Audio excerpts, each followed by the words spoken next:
are you guys still listening? Okay, am I still heard? I know it's fighting here for a reason.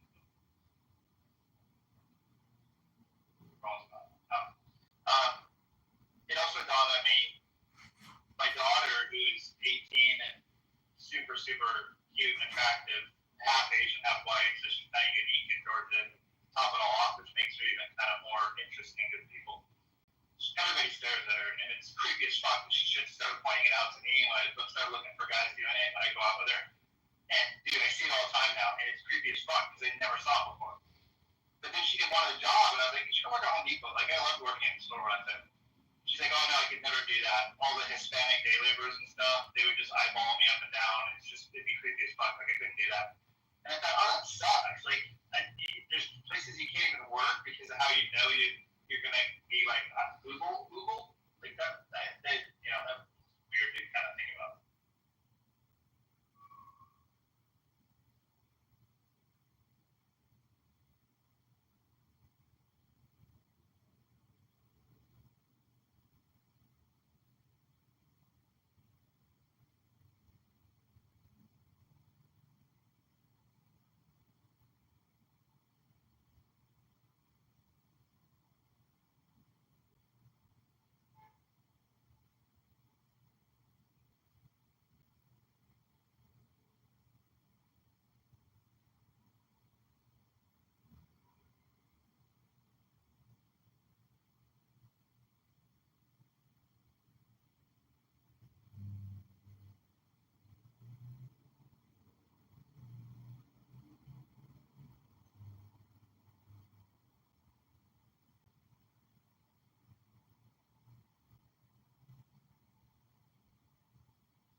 What's up, ladies? I love Mike. I so appreciate him. I don't agree with him, but man, I enjoy this video.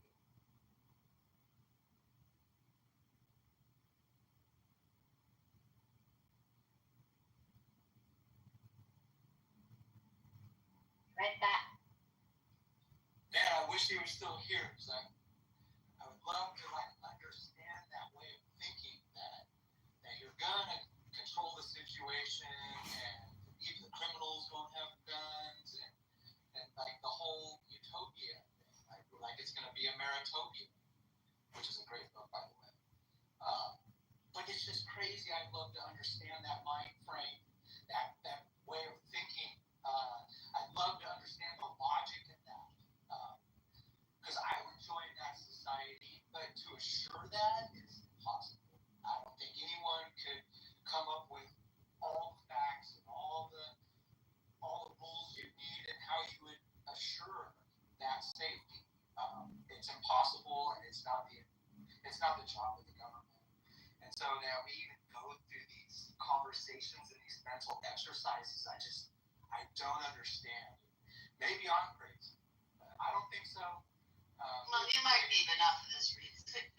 I'm driving, so I can't unmute much, so just let you know, guys. No, I just have to get that out of my head because I'm sitting there trying to understand how Mike would achieve his.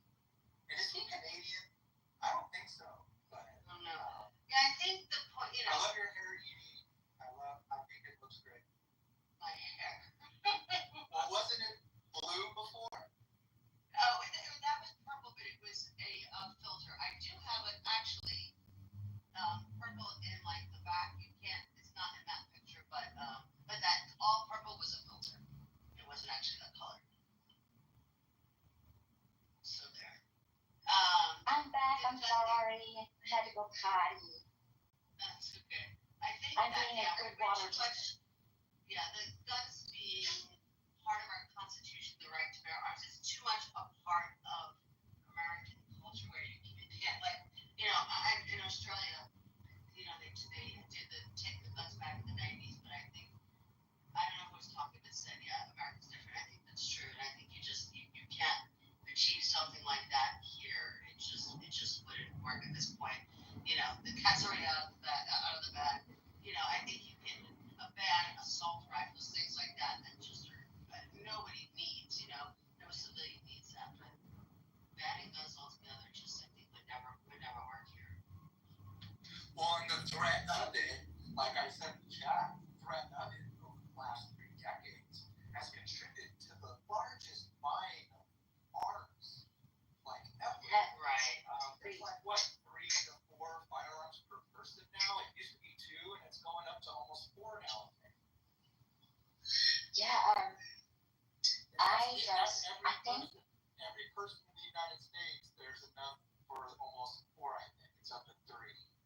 Yeah. Every single person. It just, I think that, and I don't know, I think people are just becoming more aware. They're becoming more aware of the threats in their neighborhood.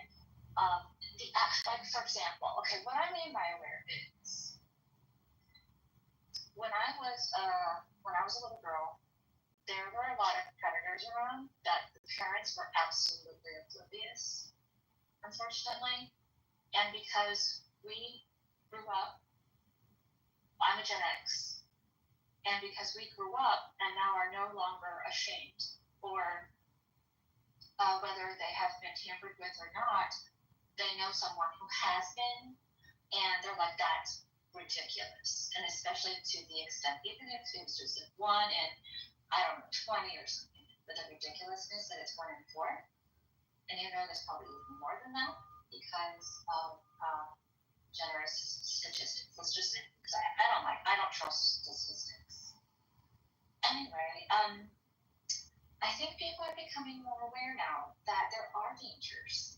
There are more dangers. Like, there never was a thing called you can keep your push door unlocked and everything would be fine, because the people who counter that, they're frankly they're no longer here to state otherwise, or they're too afraid to speak because I just feel that shame of being. As I said earlier, I don't have enough training for me to feel as confident having a really in my hands. Kind of like the concept of That's not anybody else's thinking because that I have to go to the because range the United States would be Exactly. okay, and it's driving in a convertible down the road in a house. Yeah, because how Like am I that is just unthought. Like, can't believe anybody would do that. And I see at the same time, it's like, yeah, like, so I guess I was joking. but we have learned. Like, damn it, like I still have a freaking So now scar we on know my that. thumb because it has so much Okay, character. And I'm like, that's not funny.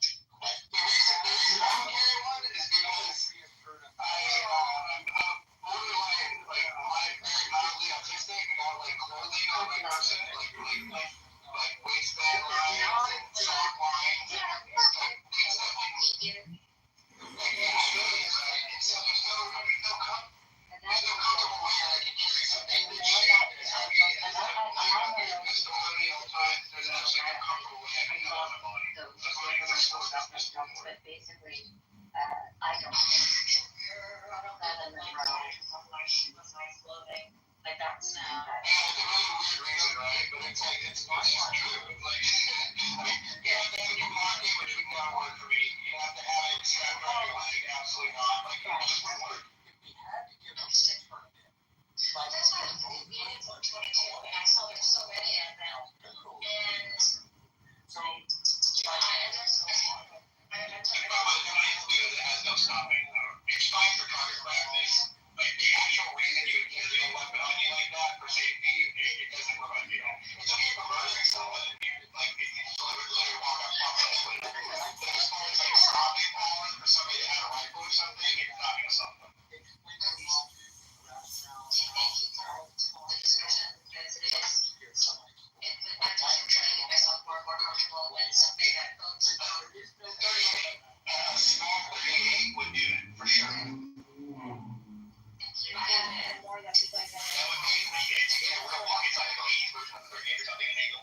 the hardest thing to fight is an idea. And when people are safe, frankly, when they've been Pretty courageous. just the more I learn about consequences and how the familiarity is so much there that they don't It's a Roy trying clothing thing. Trying to find dirt on scientists, just so you know. Oh, okay, yeah, don't worry about it. They can't find any dirt on me. It's just dirt looking for themselves. It's fear. People like get fear. And also, how do you say, I mean, also, about these things, also, because it's been a very good job. Your videos also, they can't select your accounts. I think that he and his group are like mass reporting you. Yeah, they did. They canceled 4 of my Clubhouse accounts. Yeah, just lucky to let you know, because I didn't know you know that he was posting some of your recordings that he had called or had clipped up. Okay, cool. Good for him. I mean,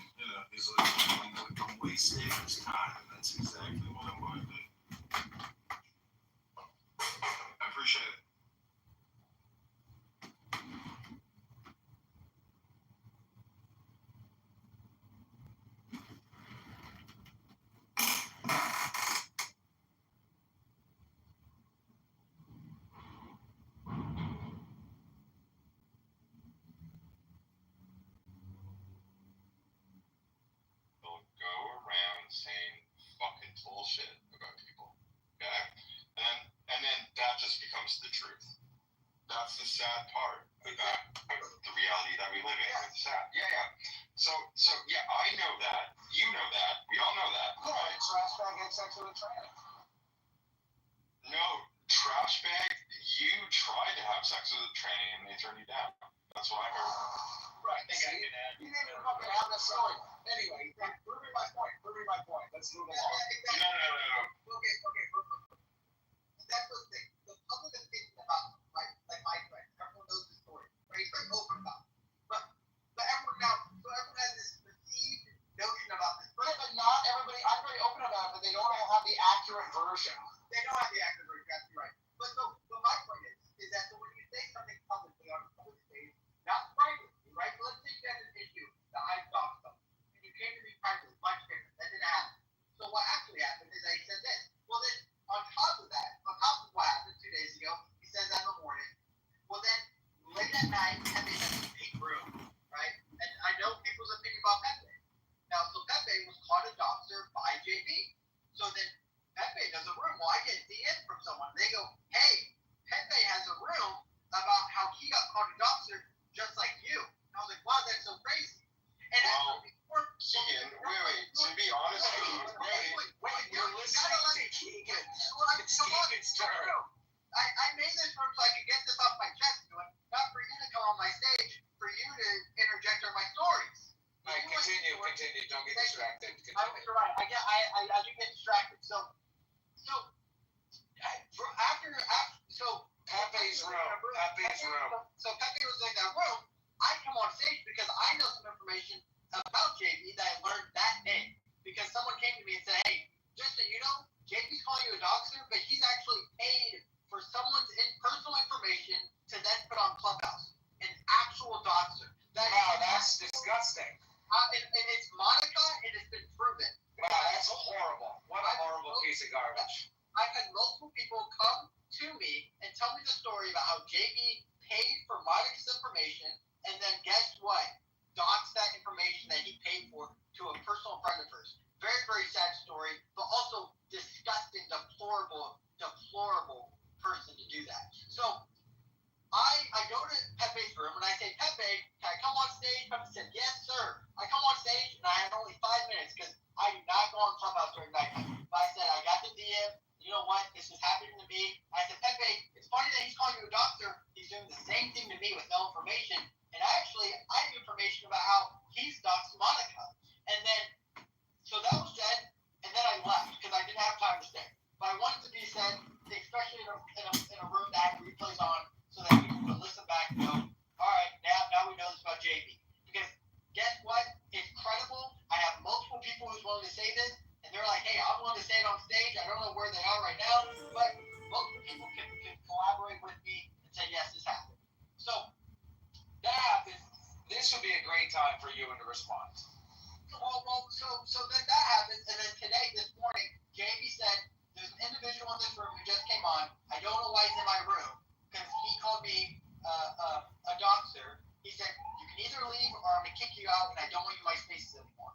And I thought, wow, that's really interesting. I'm not here for yours. I'm not here for you. I'm here for your room. Right? I'm not.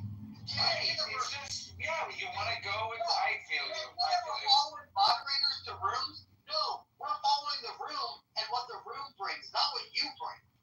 Right? Especially, like, this is not a house. But if it was a house, like the masculine mansion, guess what? We're not always coming for sin. Right? We're coming for what the conversation may bring.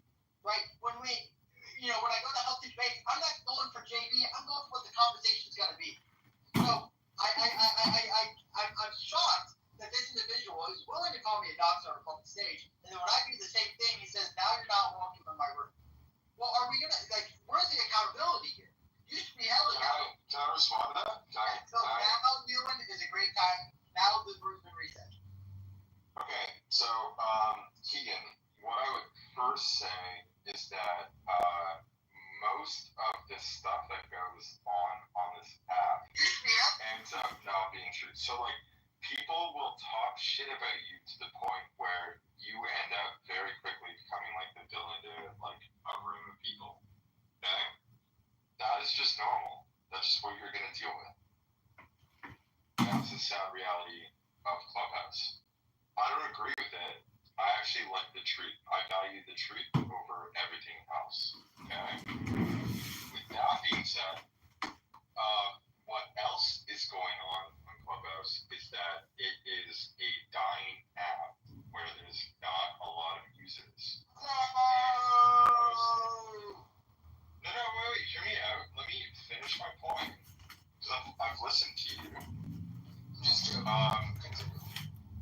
Yeah. So it went from being 150 million users to downwards of 10 million. And I would say that most of those active users are probably from India or like some place like that.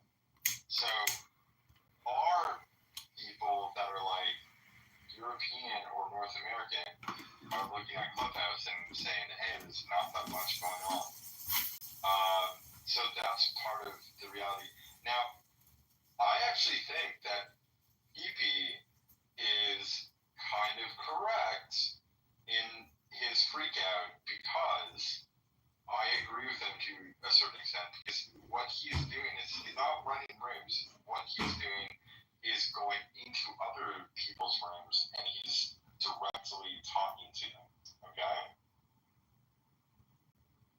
And the other content, quote unquote, content creators that are on this app that are left, most of them are left, are pretending that they're running big rooms when in fact they're not because no one fucking cares. Okay? So like the reality of the situation is that this app is kind of not taken that seriously and people are all causing shit to each other. And I think that you shouldn't worry too much about it. Like I just got kicked out, dude. I am friends with like the entire Jewish community on this app. And I just had like a Jewish person like kick me down to the audience because they were upset with me because they misunderstood what I said in another room, talking about the amount of child brides going on in the Middle East, right? Well, that particular Jewish person is a little heavy-handed with the gulag button, but he's still a good guy. Yeah, no, of course, and it's fine, right? So I don't care that much. I don't even take it personally. I don't care. Ian, you have to understand that you, with what you believe in, with, you know, however you want to approach the world and speak out about what your beliefs are going to be attacked by people on this app heavy-handedly. And I'm sorry that you have to deal with that. That's just like the reality of it. But I mean, dude, I just literally spoke on behalf of like the victims of like underage sexual assault and got into a fight with someone. So like, yeah, you're gonna have to deal with it. People have weird fucking ideas here, man. Yeah, I mean, I agree with you, like, you know, to a certain extent that you know, at the end of the day, like when you say people don't agree with, they're gonna attack you and do all these things. But my point is that again, like with these rooms, you're absolutely right. Like, who cares if your room has 50 people because that's now a large room on Clubhouse. When you're like season 1, season 2 of Clubhouse, you know, a room with 50 people was a small room, right? It used to be a room with 250 people, 200 people was like your average room size, and now it's much different. So I agree with you to a certain extent, but my point is that there's a lot of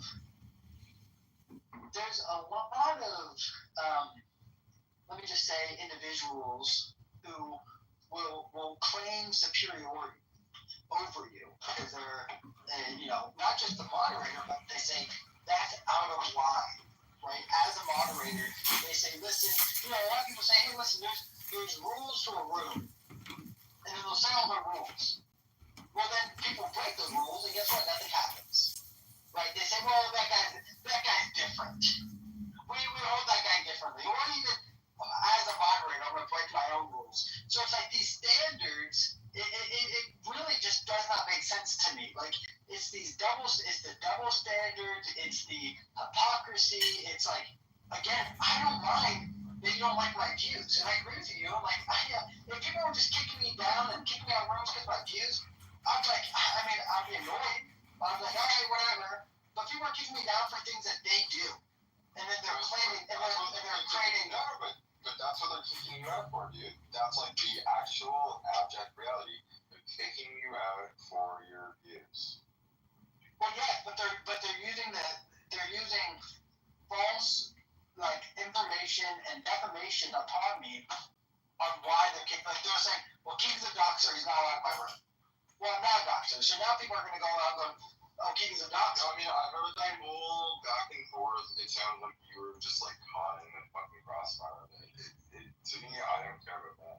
But sure, I mean, but even before the Pepe thing happened, I was being called a doxer, right? That's the point. Before the Pepe thing even happened, I was being called the doc. I was being called a doxer, which doesn't even make sense. I don't know enough of you guys to even be a doxer, or I don't even know most of you guys' information, like on just a clubhouse personal level, to be like, I'm gonna find out more about you.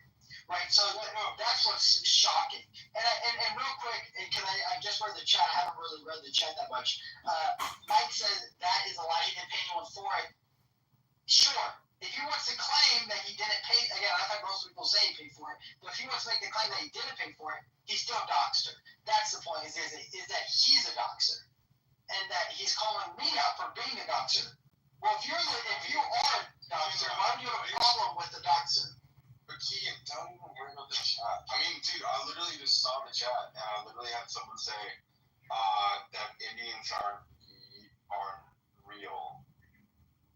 Like, and then I said that, which is like completely made up. I mean, I literally lived in India, so I think that it's hilarious that that person's saying that. Well, you might be a little bit different than me, but I do like to know that listen, I like.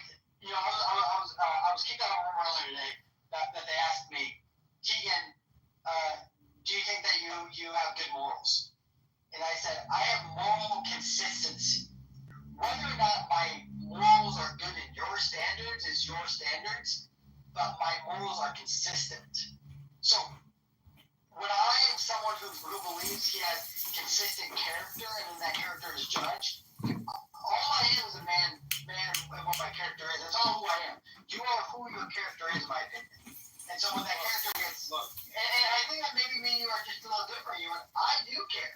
And you say, well, don't, but I'm saying that's not who I am. I care about when people decide to lie. I care about consistency. I care about honesty. I care about I care about hypocrisy. That's the things I'm going to call out. I don't call out anything else. People want to say the N-word. People want to say, that they hate white people. I don't care. I don't make any rooms about that. The only rooms I make is about this. Okay, Ian. What I will say is that you are allowed to believe in what you believe in. Like, there's no one stopping you believing that. Most of the people that are responding to you are poor. You realize that, right? Like, you can tell. I'm poor. What do you mean? What do you mean they're poor? Who cares about that? You and I'm poor. And not everyone's rich. But they're poor as fuck, and they don't know how to respond to actual fucking ideologies or beliefs or anything like that. And if you're poor, then dude, get a fucking job. I mean, I think that's fair to say. I have a job. No, I have a job. I'm saying that I'm poor in the idea is that my wife doesn't work, and we have a one income household. I'm doing my job. That's not. Don't worry about my money. All right. But saying that just because I'm poor, the opinions don't matter is really interesting. No, Keegan. The point that I'm making is that the people that can talk about this stuff and be calm about it are living good lives. Okay, we're looking at it and we're coming into these conversations and we're looking at it and we're like, that's fine. Because it doesn't matter that much. And I don't think that you've been attacked the way that I've been attacked on this app. You can say you have, but I don't think you have, because you're saying that you wouldn't. I've been attacked way harder than you are. Dude, I've been on top longer than you have been. I don't know. I've been on since season 1. Maybe we just haven't gotten to know each other that well. But I've been here for a long time. But and most people in this room knows who I am. But you know, I've been in rooms with you, dude. Keegan, I know who you are. I've been on this app for so long that I fucking know who you are.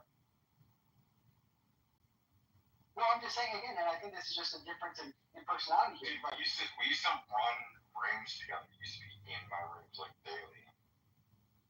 Well, listen, and I mean, welcome back. And this is what Clubhouse has turned into since you've been gone. But it's true, though. It's melodramatic and might not truly matter in the grand scheme of things. And when I get off the stuff, I don't think about it again. But when I'm on the stuff, I like to be perceived a certain way. And I'm not being perceived the way I believe I should be perceived. I believe that others should be perceived in a different way. You gotta talk, but you gotta talk. Yeah, you gotta talk with someone. Look, I don't think that it was fair that you got called out on doxing someone. I don't agree with that. I saw the whole thing go down. I was in that room. I think that you should absolutely be angry about that. But what I will say is that you will be attacked no matter what on this app. Because this app is filled with people with borderline personality disorder. And also, Well, I do agree with you. This is an audio social media app that a lot of people don't get to talk to a lot. And I'm the same way. I live in a very small bubble with this very small community. Like all my friends are Christians.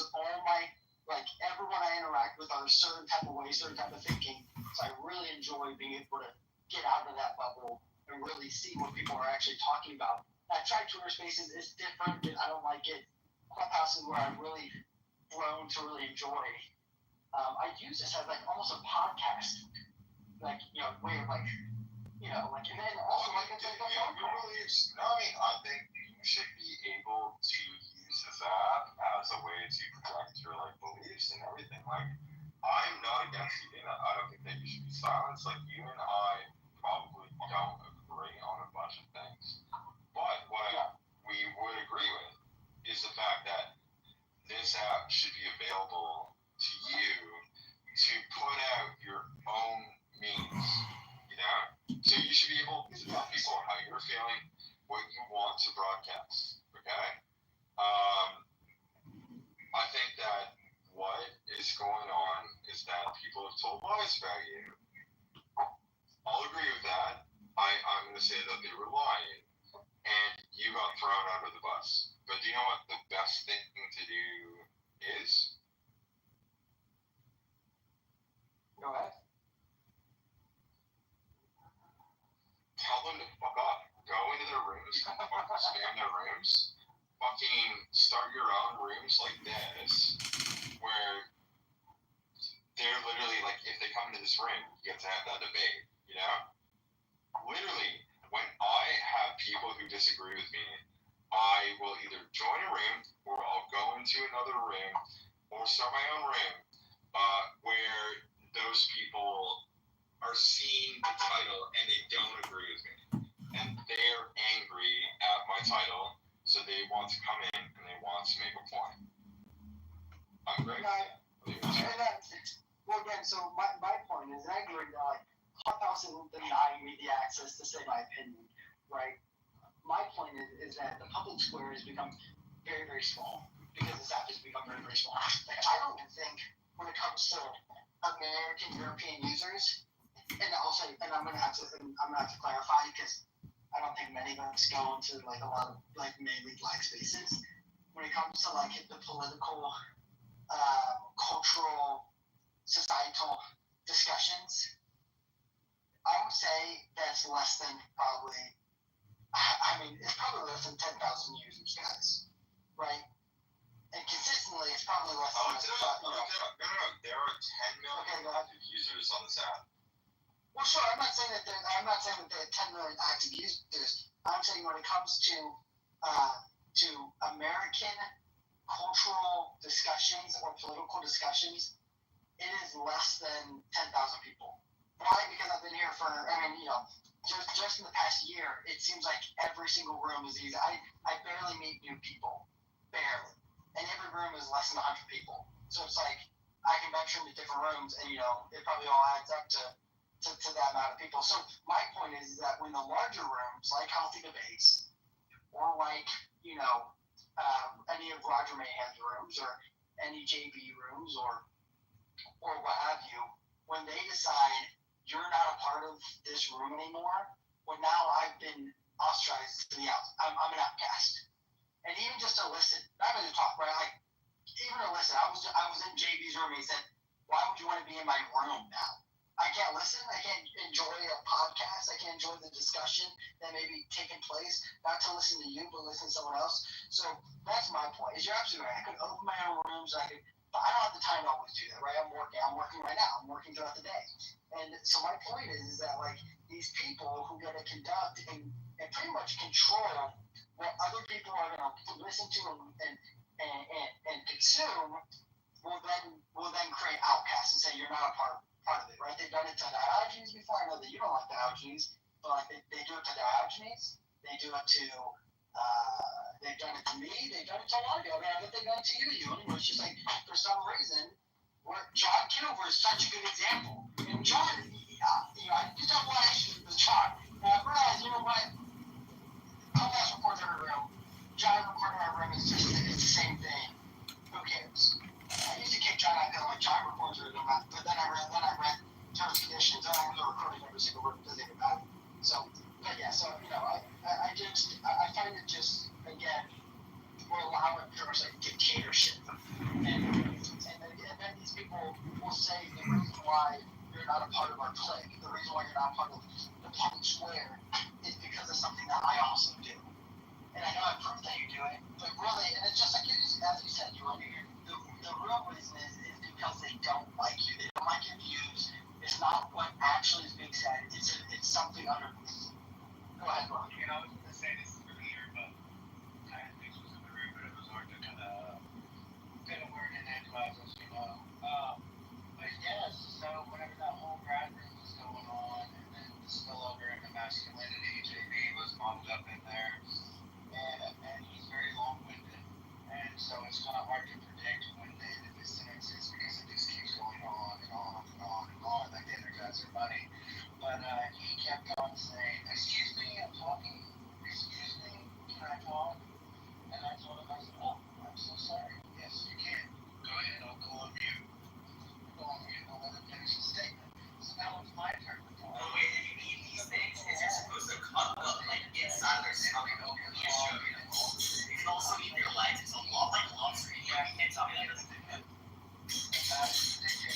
Oh, now these leglets were gonna come out. These are little science experiments. Alright, now that he's cut open the insides is what you're eating. So you see this yellow stuff? Very creamy. Not actually so stuff because there's a little bit like the big thing from the inside is like this stuff. You're gonna be eating this. Follow me if you want to see. Was that he was going after JB for like on being a predator.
Captivity, become popular pet snakes now, and show personality and ability to adapt easily if the a big hit with John fans.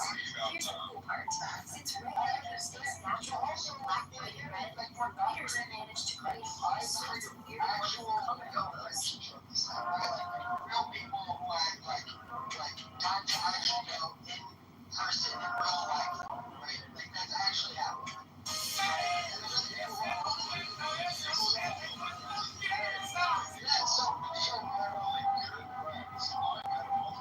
That guy's fucking a real dude. I like David Bowie. A lot of people don't like him on the app, but then they meet him in person, and then they go, "Oh wait, this guy's like the coolest fucking guy ever." So my point is, so those people, so the people that I actually really enjoy, like I don't enjoy JP, right? I never have enjoyed JP. But what I do enjoy are a lot of the people who go to his rooms. And I enjoy the conversation I have with those people. Now, those people aren't going to just come and venture into my room all the time. If I create a room, again, I can't do it every day. Sometimes, again, I treat this like a podcast. I just like to listen. And so, again, when you are decided that you are not passing these individuals, I just like, dude, I don't, like, just because what? Because I decided to say that you're the docs. Like, all I've done, it's not like I said something actually egregious and disgusting towards him and said something about his children or anything like that. All I said was, you actually doxed someone, which he doesn't even, it's not like he's saying I didn't do it. Even throughout our DMs that we had together today, he never decided to say he didn't do it. He just was like, you are, whatever, I'm not going to read it all. But yeah, so that's my point. I understand you and what you are saying, and I agree with it completely, that most of these people are losers. Most of these people are crazy individuals. I remember when Europo's on this app, I think he's actually back on this app as like Hermes. That's, just so everyone knows, and it's not docs, because most people know this about Euro, but that man is an actual sex offender, a pedophile who has touched children. Disgusting. And you go, do you even care? I do. If I found out that any single one of you have actually done something horrendous like that, where you either harmed children or killed someone, you're not welcome. You're not welcome in my spaces. I think we should have some consistency and say that you're not allowed in around us. And so that's my piece. Mohammed, welcome to the stage. What do you have to say about accountability on Clubhouse? Go ahead. So I just joined, like I have no idea what you're talking about, so I'm gonna wait. Yes. Okay. Keegan. Wait, can I go for a little? You and hold on 1 second. Like I said, John, I know that John's been trying to get in, and then you go ahead, John. Yeah, I think it's funny that you hold an accountability room because really this is another stirring the pot room. That's what this app is actually good at, is creating these dramas that feel like they're real, but it's just people all around the country just yelling into their phone at people because they've been conditioned and listened to what these people say, and they essentially respond either politically or they may respond truthfully. Sometimes they respond insincerely. But anyways, you can see the gentleman in my PTR. That's Brad. Many of you know him as Brad S. He makes death threats on this app, which is against the law. And I'll post the law in the chat that he's actually violating, and the terms of service that he's violating here on this app. But yet he has thousands of followers, and Clubhouse seems to have no problem with somebody who goes around making death threats quite regularly that I have on video and audio recordings, which I have submitted to the Houston Police Department, the Houston FBI, and his employer and management team at the Houston Children's Texas Hospital. So this is what accountability on Clubhouse looks like. When you slander, defame, and libel John Kitover and the campaign candidate Congressman Kitover, when we have contributors to the campaign like Mike Moon here right now, when you do that against John, an Army service-connected disabled veteran and Citadel graduate, you've picked a fight with the wrong motherfucker in Chicago. And I can promise you the campaign will do everything we can do to sue you and wage garnish Brad S. So I hope he works hard because his wage garnishment and lawsuit is going to help fund this campaign and take us to Congress. This is John. I am complete. Wow, talking about accountability to be had on an individual who deserves some accountability. Again, do I agree with Doug saying no? John, I would say you should change your PTR. I do not believe in doxing. Oh, it's past that. We've actually sent the documents, the videos, to a law firm today who will actually be filing a civil lawsuit against Brad S. So we're there. Wow. Are you willing to say the firm or no? No, I don't want to mention the name of the law firm here. I don't want to dox the lawyers. Of course. Good on you, John, for somebody who wanted to find legal ramifications. For someone who has done some egregious things on his app.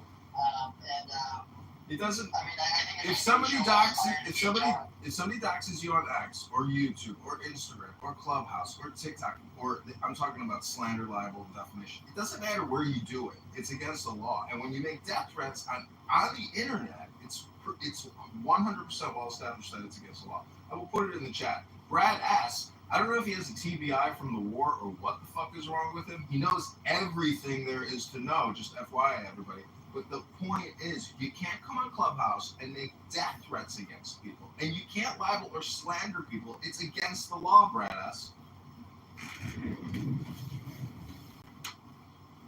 Well, thank you, John, for, taking that time to do it. I mean, I know that at times it can almost feel like you're doing a turkey chase, right? You may never catch a turkey, but you're going to try to do it. So, you want to go ahead. I know that you want to speak a little longer. Honestly, I like awesome entire thing about it. I mean, listen, John does make a true point, which is that whether I'm doing this in a truthful way, which I believe I am, and I believe I'm doing this in a sincere way, because I actually feel an emotional connection to this. This is a pure emotion here that you guys are listening to.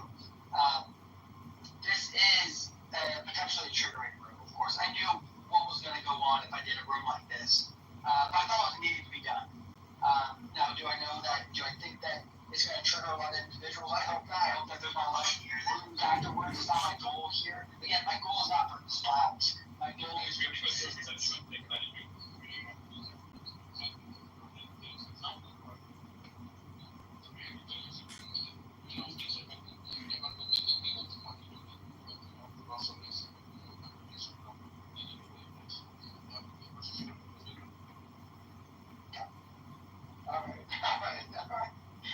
Well, that's one of the 10 million users that you were talking about that trigger. Could we have a craving for curry?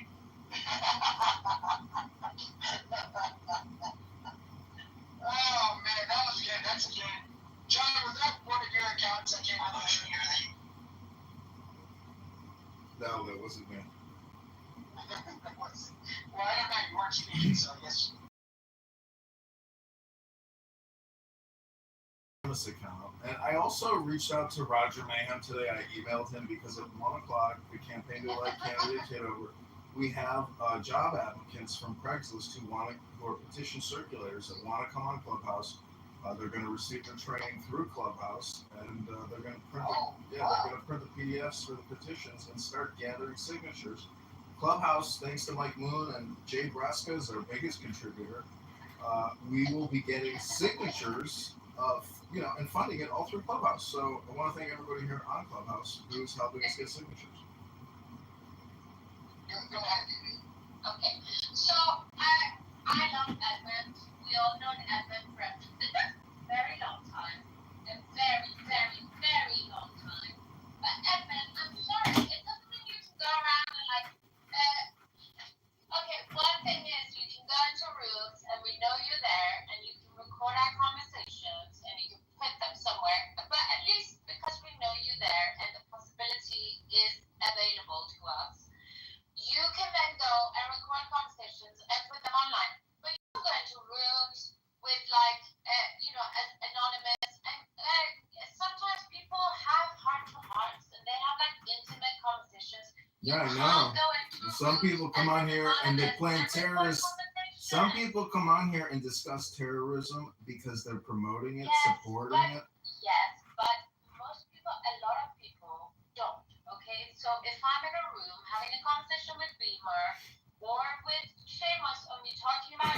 I haven't listened to your voice in quite a long time, so what are you concerned about? Listener You think I'm every anonymous on this fucking app, lady? There's thousands of people with anonymous. BB, there's a lot of people with anonymous. I'm not a catch-all. I'm not a fucking evergreen meme that I'm the, one recording and listening to everything. As an anonymous and record conversations? What? Yes, of course. What do you think Anon is for? Go read the terms of service.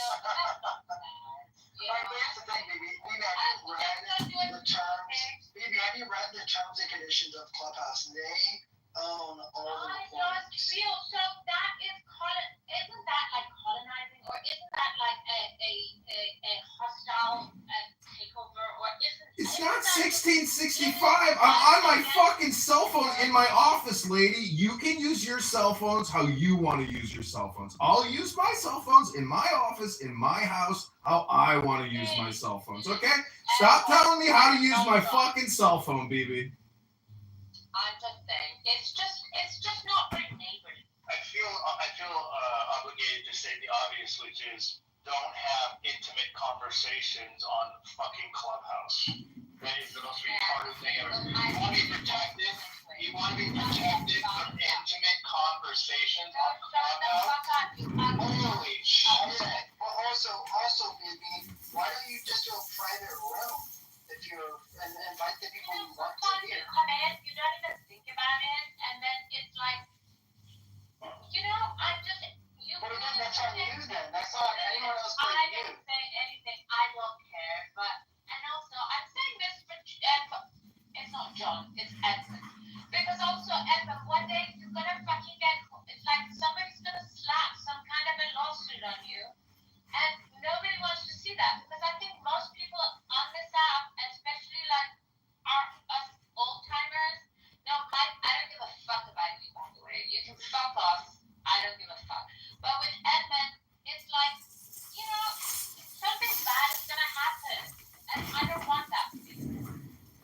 Oh, believe me, I live stream everything I do and I record everything I listen to as a backup, just in case something stupid or bad does happen. So, BB, I hate to tell you this, but I'm documenting reality. You're complaining about reality. That's called a you problem, BB. That's called a you problem. John, are you recording now? You are Yeah, of course. I'm live on YouTube. Oh, man, because I was going to say that BB's making my balls itch, but that's too intimate for recording. You're fucking ugly, and your PTR is unattractive. At least like Edmund has. Oh, my PTR is unattractive. Do you want to see what I really look like, BB? Because I'm actually pretty good looking. I'm 6'3". I'm a good looking guy. Former U.S. Marine. I'm pretty good looking. That PTR is not me, retard. You are annoying. That PTR is not me, retard, but it is my real name. I don't give a fuck. Edmund, at least. Oh man, I did it for you, baby. Baby, but I did it all for you. Oh no, what am I gonna do? Oh shit, yeah, baby, what? And as someone is saying in the comment, which she's stating correctly, Howard, if you she's just listening. If you have a problem, baby, okay, you have the right to go seek legal action, just like John Kitover has taken legal action against Brad. So you have the same rights.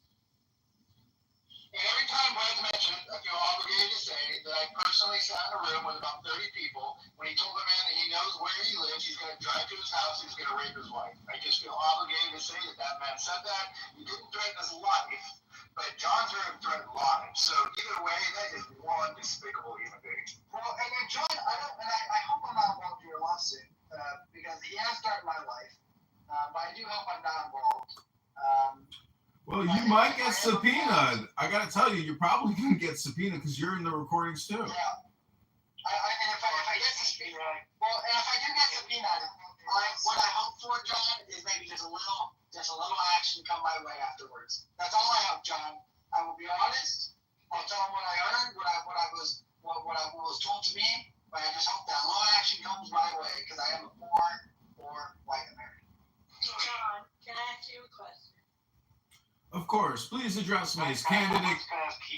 David, please hold. Joe, let the lady speak, David. Joby, go ahead. Ask candidate Congressman Kitover whatever question you might have.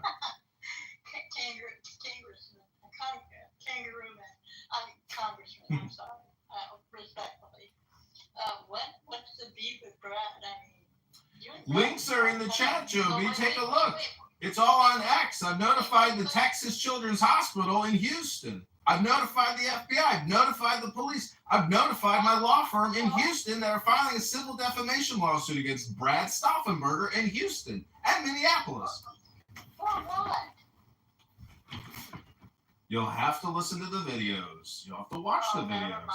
They're hours long. Brad goes on for quite a long time, Joby. And I've got a lot of videos. And they're all going to be released publicly. And the FBI's been notified. The police has been notified. His employer's been notified. It's all out there. You can't come on Clubhouse. You can't make death threats. And you can't defame, libel, or slander people. It's against the law. And I'm going to hold this Irish potato-eating motherfucker. He's guilty. I'm filing a lawsuit. That's it. That might boomerang on you, but. Are you okay with them making death threats to people, Joby? Is that acceptable to you? No, but John's not much better. Nobody, I mean, Well, there's death threats and there's not death threats. Are you gonna let me finish? You're gonna just keep interrupting. So John's no better than Brad, really. John, I don't know. I haven't heard John say he's gonna rape anyone's life. I haven't heard him make death threats to people. Never once. Never once. Joby. Wait, by the way, when people do that, JB, it shows that they're pretty horrible fucking people. Hey, I'm Joby. Please don't confuse me with JB. Joby. It means they're pretty fucking horrible people when they say things like they're gonna rape people's wives and murder people. Joby. Do you believe that on the app? Usually it means they have a small penis too, and they're trying to be a man, but that's another thing. I know. Well, he was in the Navy, Mike. You know, look at the guy in my PTR. That's Brad in Houston, Texas. Look how fucking dopey. That's an ugly dude. Look at his dopey fucking eyes. He looks like he's stoned. Like, what the fuck, dude? Mike, I just looked at your PTR. Don't go there. This isn't me. I know, but I'm a good looking person, Joe. You want to go right shot for it? I'll put it. Hang on a second. I'm good looking. I'll show you. I'm also 6'3", by the way. I got a lot of jail when I was younger. we're all good looking. Shapely. Well, no, Brad's not good looking. Brad looks like a big fucking dope who's stoned. You see his picture? Yeah, my brother went to, never mind. There's a military connection. What relatives do they have them looking Wait, like? I hate to interrupt. I just got an email back from the law firm that is suing Brad Stauffenberger for libel and civil damages. And it turns out that he makes $120,000 a year, so at a 15% wage garnishment, we estimate it'll take him 7 years to pay back the campaign to elect John Kitover. I was surprised he was in Houston. I thought he was up north in Minnesota or some shit. Is he lying? Gather a whole bunch of signatures from everyone on Clubhouse going against you, that you've been going against their privacy, so whatever, like recording people, and nobody ever agreed to it. What will you do? It'll be you against Brad.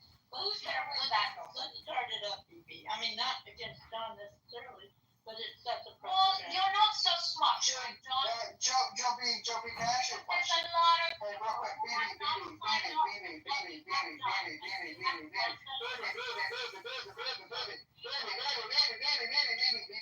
Joby, can I ask You in those hooker stockings on your PTR? Joby, can I ask you a question? I do have some other pictures if you want to see how far. Because you Oh, are. here he is. Trust me, I totally believe it. Joby, hey, calm down. What are you doing? Stop. What are you doing? You're coming to my stage and you won't shut up. Like 2 seconds, bro. So Joby, you're friends with Brad S. Joby, what do you think of Brad? Not once, but now twice claiming stolen valor onto actual men who served in our military. What do you think about that? I think this is a public open app and anything goes until someone gets sued. And if you want to be the first to set a precedent, go for it. But I agree with Bibi. If you don't like something, get a petition going that will get legislators involved. Period. But Joby, you didn't answer my question. Do you think that that's a good man who claims stolen valor on 2 different individuals, and then those claims are proven to be untrue? I have not seen the proof. I have seen opposite of proof against it. I've seen proof that he is telling the truth through my brother, who is Scooby-Doo on this app and who worked with me. I didn't say he didn't serve in the gay Navy.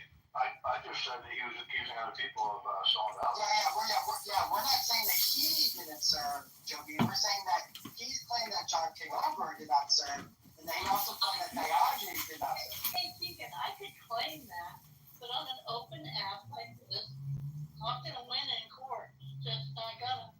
That's not what I'm asking. I'm asking you, do you think that that's a good man who would claim stolen valor? I'm not his judge, nor are you, Keegan. You are a judge, though, of human integrity, are you not? You can feel okay to judge a man that says he's gonna wreck people's lives and murder people. It's okay to judge, Joby. You don't need a committee for that, Joby. I don't have to like him. I do like him because I know him through my brother. Okay. Okay, but Joby, you're not judging. Baby, you know what, baby? This is what I'm gonna do with you, okay? I don't really know you that well, and you're God, okay? You're making this room about you and John Kitover's fight. That's not what the room is. You want to take accountability. She's gone. People who aren't taking accountability are going to be gone. They're going to be shut away. We're done with these people. Keegan, let's point out that Howard down there with his fake ass PTR, whatever the hell he looks like, he put in the chat that if somebody has a problem with John Kitover legally, they have the right to sue him. That's me. Yes. So what I'm telling you is when I have a problem with you and I feel you've infringed upon my rights and you've broken the law, I have the right to redress that and sue you. So it goes both ways. And if anybody here wants to sue me for recording them talking their stupid shit on Clown House and putting it on YouTube, feel free to send the lawsuit and I'll counter sue you. So have fun with all your lawsuits, everybody.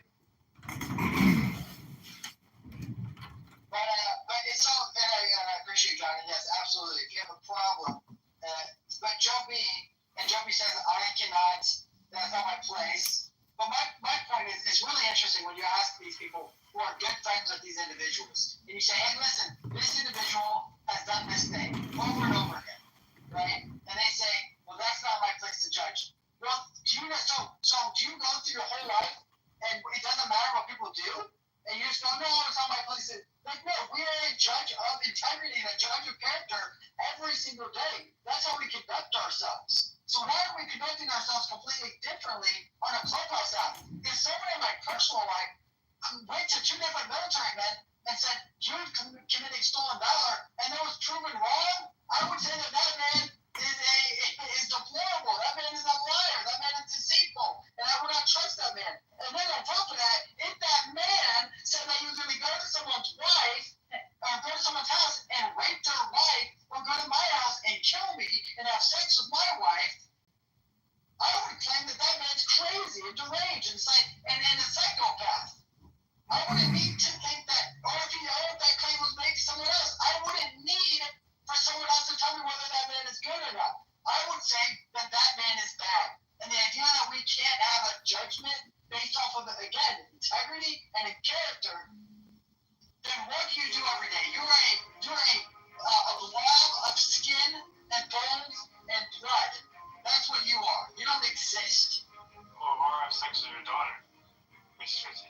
She did say that. He also did say, he said he has said so many things, not just to me, to John Kitover, to Mike Moon, to every single public person on this app, that he doesn't know what he says. So John Kitover saying that he's willing to sue him. He's willing to use legal ramifications. You might be held accountable. You might be held accountable a little bit. You might just a little bit. This is not a roast room of Brad Stauffenberger in Houston and Minneapolis, who works at Texas Children's Hospital as a claims manager. It's not a roast room. This is a legal notification room, Keegan. John, I made it very clear that I do not want the doxing. I've asked you to take this PTR off.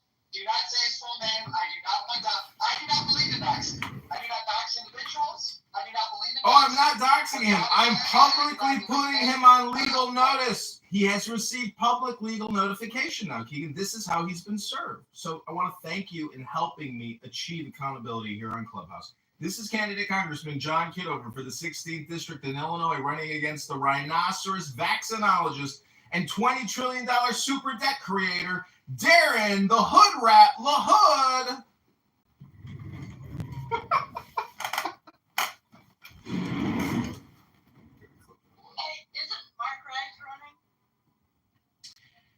Hey, go get your denture paste and make sure to put them back in because I couldn't hear what you said. Hey, fuck you, asshole, but isn't Lohut or Mark Rice running into my app?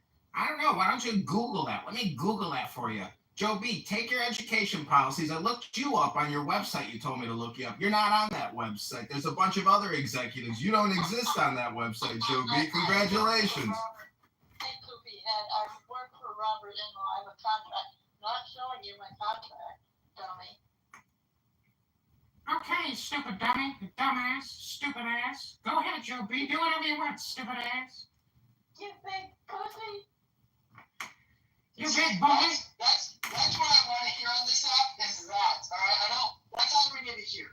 All right, but when individuals listen, all right, I'm not gonna reset the room here because the man who has kind of created this, not really created this because this was gonna happen anyways if you never did anything about this. All right, here's a little reset for everyone who was not here. Last week I was part of Doxer. Don't know why. But randomly, JB said, here comes Keegan. He's a young guy. He's a troll. But listen, he's got a good head on his shoulders. But he's a troll and he's a doctor. He needs a big set about himself. Other than that, he's a good guy. I have a random stranger telling me I'm a good guy, but I got some stuff to fix. I'm a doctor and I'm a troll. And I thought, I'm going to let that slide down my back. I don't care. Then he makes a claim 2 days ago. Again, the same claim. Here comes Keegan. He's young. He's a troll. He's a doctor. But he's a good guy. I thought, I'm not a doxer. What is he talking about? So then I started saying, hey, I'm not a doxer. What are you talking about? And he moved on. He never said a word about it. He actually muted up, didn't say a word to that. Someone interjected, and then the conversation continued on. So then I was like, man, that's really interesting. Why is he saying that about me in a public room in front of a lot of people? Well, then someone reached out to me individually and said, hey, listen, it's funny he's calling you a doxer when he's doxed Monica. When he got Monica's information and doxed her. Now, I was told he paid for it. Supposedly, he didn't pay for it. Which I guess it doesn't matter if he paid or not paid. He still doxed an individual. He still reached out to someone to find out personal information about that person and then doxed him. I don't like that idea. I don't like that one bit. So, then, I heard that Pepe, I got Dan saying, Pepe's in the room, JB called him a doxer. And JB's going around saying a lot of things about him. And I thought, that's so interesting. He's going after Pepe, and he's going after me. That's so interesting because I'm going to be honest. This is stirring the pot. This podcast is just called stirring the pot. I don't think I'm as aggressive as Pepe. But we're both called racist. We're both called all sorts of things. And so people will attack us and say a lot of things about us just because of the views that we hold. So, or that we're a troll on this app. So then,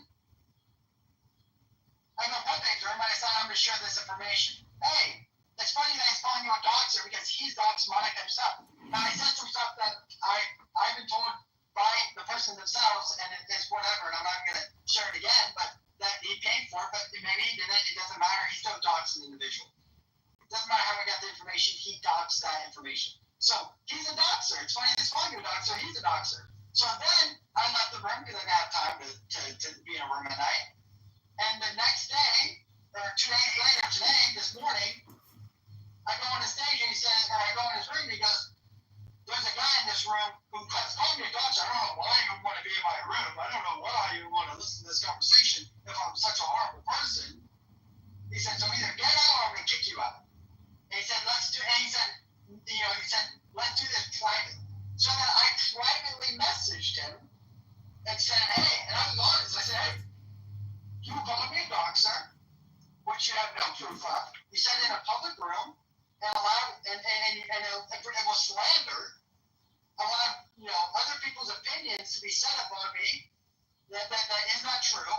Well, you yourself are a doxer. And his response was that you are playing victim. You wanted to be famous. You wanted to get some clout off of Pepe, and that's why you went in the room and said what you said. And you attacked me.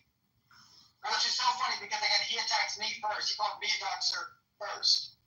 So accountability on Clubhouse is really interesting to me because accountability should be, if you do something wrong, people say, hey, you've done something wrong. But instead, what happens is if you're a big creator and you're liked on this app and you don't really hold really strong views about anything, right? You're just a laudable person. Well, guess what? You don't get any hate. You get no smoke. You can say whatever you want about people. No one's going to say a word. Or they might just like you because you're kind of an attack dog, like Brad. And they just like that you attack everyone else and you just hope that one day that dog doesn't bite you.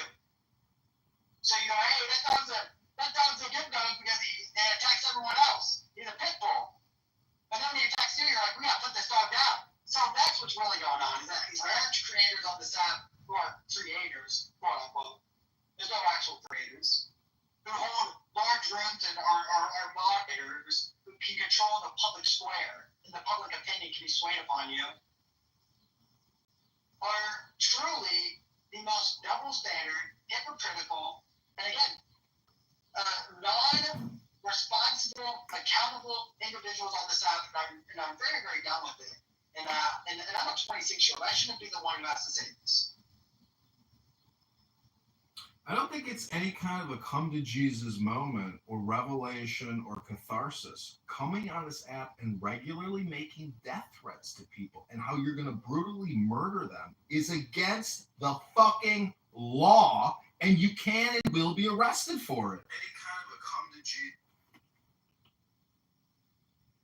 Yeah, it is that simple. It is that simple with one individual that we are speaking about. But again, these individuals who have been on this app since season 1 of Clubhouse, and when they first were on, they weren't that big, but as they continue to gain followers, they continue to their rooms by themselves, they got larger and larger, and it almost seems like they thought their popularity would never end. There was no accountability for what they've said to individuals. And again, all I want, just some apologies, and saying I'm not going to do that again. I'm not asking for money, all right? John Kitover, I'm not looking for legal ramifications to be set upon this person. All I'm asking for is, hey, I shouldn't have said that. I'm sorry. Let me do a public room and announce that I said something false about you because I did it in a public room. That's what I want. Very simple. Hey, John, check your message from me in the back channel. Well, and it's like when CNN does a article on someone, right? And they're completely wrong, and they're proven wrong, and then they have to resubmit an article. And guess what they do? The first article is a massive tweet. They do a bunch of coverage on it, and they get a bunch of people to listen to it. Then when they say, "Hey, we've lied," guess what they do? They do a tweet. They release one small little article on their website. Nothing is done. So it's really interesting. And when people say, well, what are you trying to gain from this, Keegan? What are you going to get from this? I said, I just want a public apology because they publicly denounced my name. Wait, Keegan, I just want to let everybody know that I hope you don't think you're being manipulated in the audience or anybody else here on the stage emotionally. Because I want to let you know, this has nothing to do with emotions or feelings. This has everything to do with the letter of the law. When you come on a social audio chat app and you make regular death threats to murder, slaughter, and kill people in detail for hours, and people record you doing it, it is against the law. The FBI and the local police in Houston and in Minneapolis will arrest you for making death threats and going into detail about how you will murder people. You cannot do that. And I got to tell you, the person in my PTR who works at Houston's Texas Children's Hospital, who's about to get served with a libel and slander lawsuit. John, this is my last warning on you. Okay, I can't make you change your PTR, but I can try to moderate you a little bit. You cannot say his full name and where he works. I know it's public information now, but that individual did not share that on this app. I don't know, if I'm with it. So. I'm just trying to clarify the letter of the law here for people in the audience and all the Anon accounts who might be wondering what I'm talking about and who I'm talking about and when and where and why and how. It's all here in Clubhouse, ladies and gentlemen. It's all recorded. It's all put on 13 YouTubes, 2 Clubhouses, 5 X accounts, 3 Instagrams. It's all on the internet for all of you to go find and see. And the FBI and the Houston Police Department have the exact clips that they need. So Fuck around, find out. Stop making death threats on this app and stop libeling and slandering the campaign to elect candidate Congressman John Kitover. Go to johnforcongress.com. I would like to say, John Kitover, if your lawsuit, after you win your lawsuit, I would probably like the name of that firm, because it seems like maybe I'm due for some money. The number one rule of lawfare is never dox your lawyers. Never waste their time when they're busy trying to do a service process on the gentleman in my PTR and deliver him the lawsuit.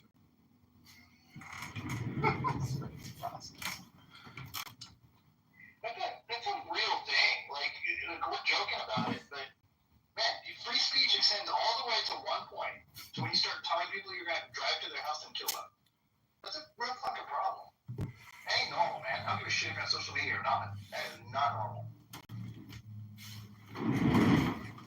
So I hate to break the bad news to you, Joe B. You can come up here and criticize me all you want, and everybody in the audience who's probably enjoying this pot stirring or this roasting, don't enjoy it. Just know that when you come on Clubhouse, the fact that you are making death threats, but your account is still up with thousands of followers, do people not report him? Does it take one fucking asshole to report an account? And some fucking Filipino in Manila says, yeah, that is, I agree, delete account. And then you get the suspension notification from Clown House. If you want to appeal, email this address. What's your question?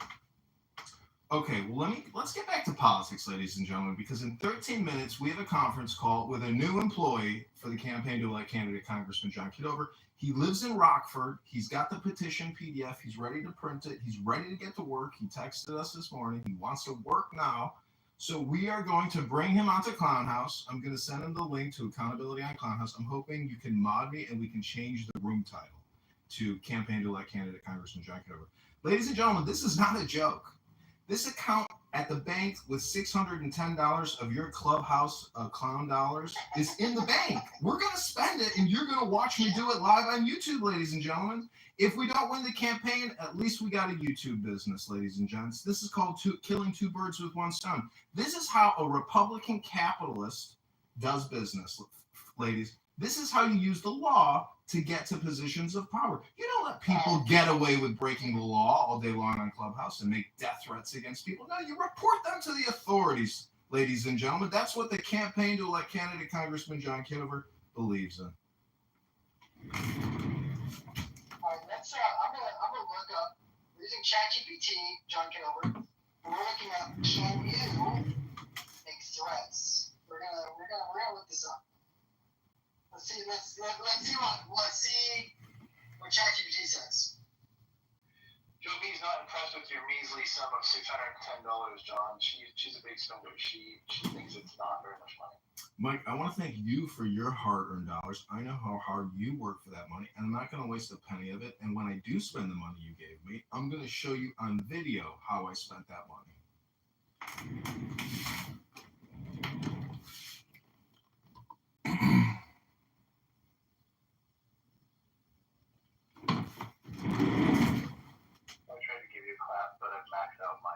It shouldn't take videos. Okay, here it is. John. John's absolutely right. I don't know why Joe B's in the chat saying that they can't do this. Criminally, number one, if you threaten to kill or seriously injure someone online, it can be prosecuted as a crime. In U.S. laws, they do vary by state, but nearly all 50 states say that making threats of death and seriously bodily harm is a felony if the victim reasonably believes the threat could be carried out. Even if you didn't mean it, intent isn't always required. Just the act of making the threat and causing fear can be enough.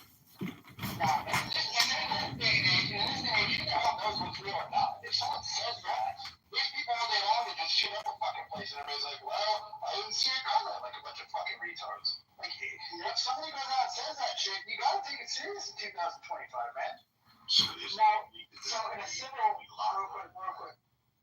quick, Lucifer, I gotta finish reading this. So for a civil case, the victim could sue you for intentional infliction of emotional distress or harassment, especially if they can show the threats cause them fear, anxiety, or damages like therapy costs, loss of work, or consequences. In some cases, victims also seek restraining orders or protective orders, which can carry legal penalties if violated. So, John Kitover has a pretty short case. That sounds like a slave owner filing for a grievance. Wait, Keegan, I got it. Lucifer, please, Lucifer, please, Lucifer, please don't interject into this conversation yet. Lucifer, please stop, Lucifer. I can't put Lucifer on this recording, Lucifer. I don't want you in the legal documents. You don't want to be involved in this lawsuit, Lucifer. Listen, Lucifer, hold on. Hold on. I'm quoting Pepe here. Hold on. Okay, that quote's for Pepe. Hold on. Okay, so we just got an email from the lawsuit suing Brad. Brad S. I won't mention his last name because we don't want to dox the man in my PTR. This is what they just wrote us. You're not going to believe this.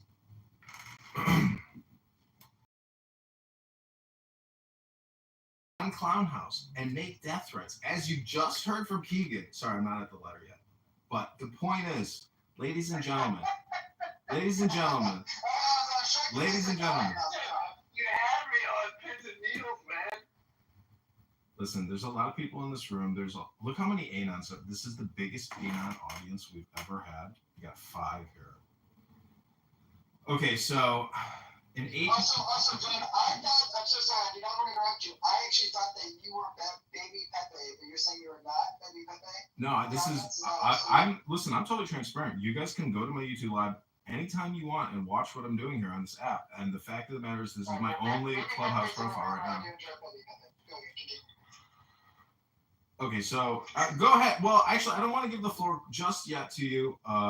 But ladies and gentlemen, you cannot come on Clubhouse and make death threats. You cannot come on Clubhouse and make liable slander when people record you doing it. It's so stupid to do that only the man in my PTR is stupid enough to do it. So I don't know who this stupid person is, but take a good look at a stupid person. If I were to create a Clubhouse dictionary under the letter S, this stupid person would be pictured right there in my PTR. His name is Brad S. We won't mention his last name.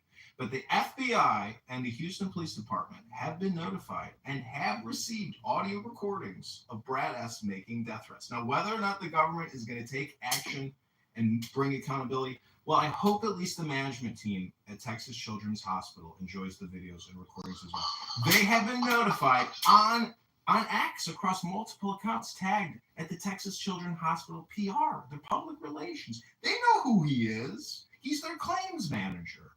He works with insurance companies and sick children. But is this the nice, kind, gentle man at the hospital that might greet a family in mourning who can't pay their health insurance bill? Or is this a man who comes on Clubhouse, knows the answer to every single thing there is, but still makes crazy death threats to women regularly? While he's being recorded and he knows he's being recorded? So, ladies and gentlemen, I don't know who this stupid person is, but if there was a Clubhouse dictionary with the letter S, this is where this stupid person would be. You don't think it's for the person that's that's showing their fragile ego. You don't think that it exposes a fragile ego?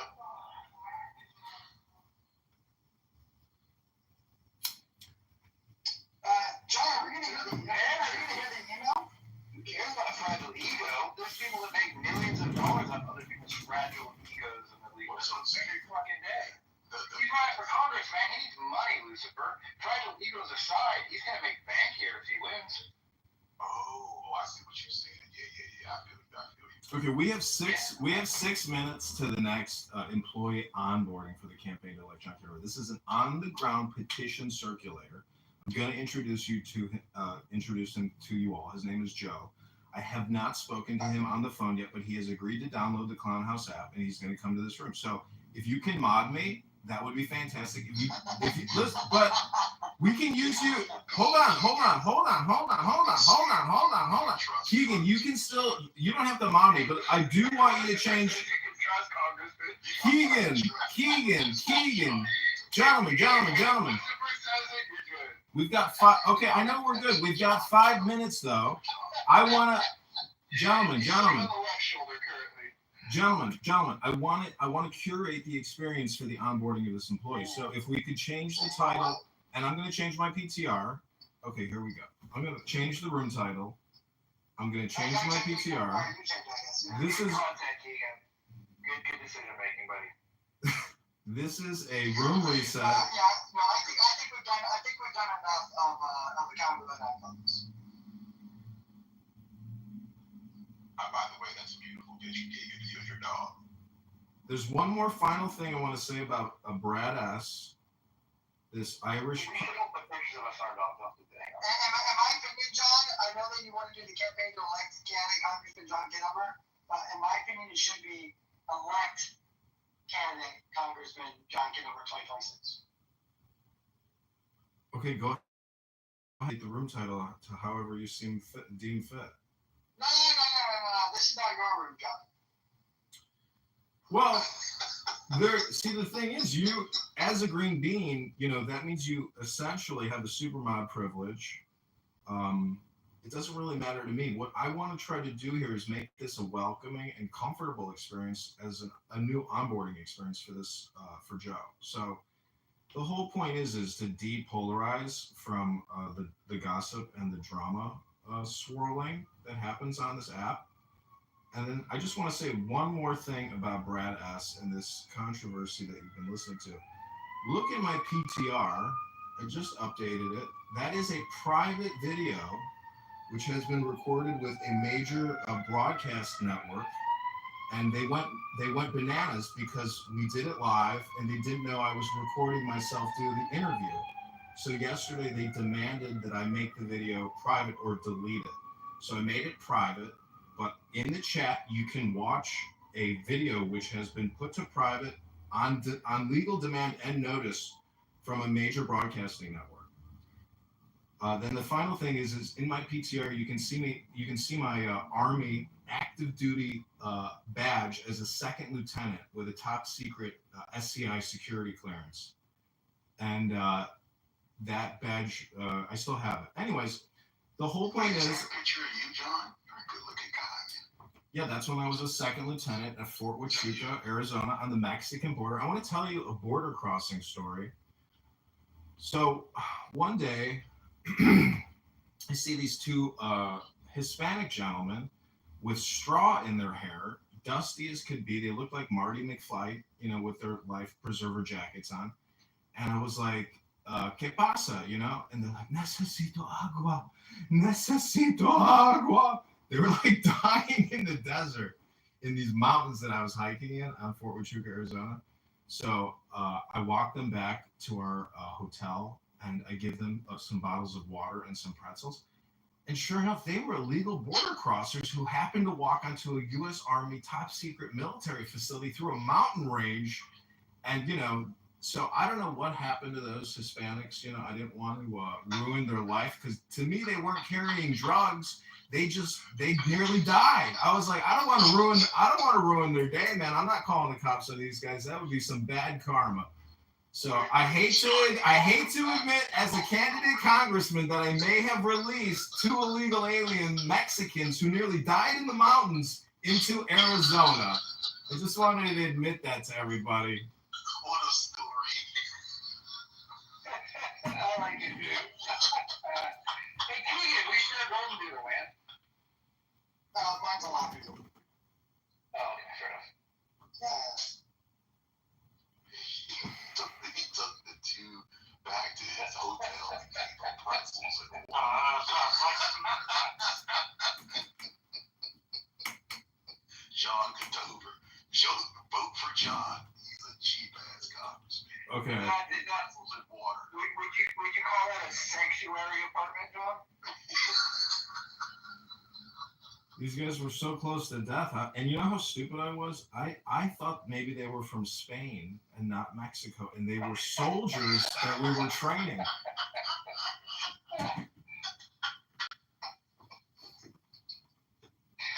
Because we had people from all around the world training on this facility. We had everybody. We were training Azerbaijanis. We were training Lithuanians. We were training people from South. The U.S. military trains the armies and the soldiers of all of our allied countries in all of our military facilities here. Everything we know, we teach them because they are our allies, and it's a network. It's a little hard network.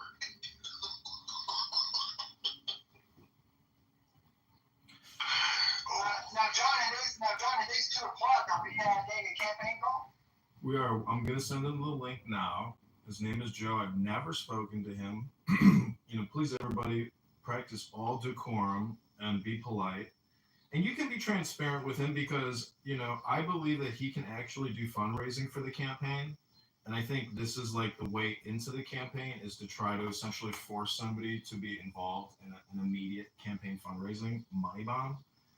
So he has received the link.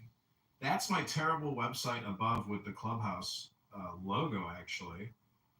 And you can go to the blog section, and then the first post, there's a link to the antidote. And I can post that as well. But if you do want to donate to this campaign, the money will be spent live.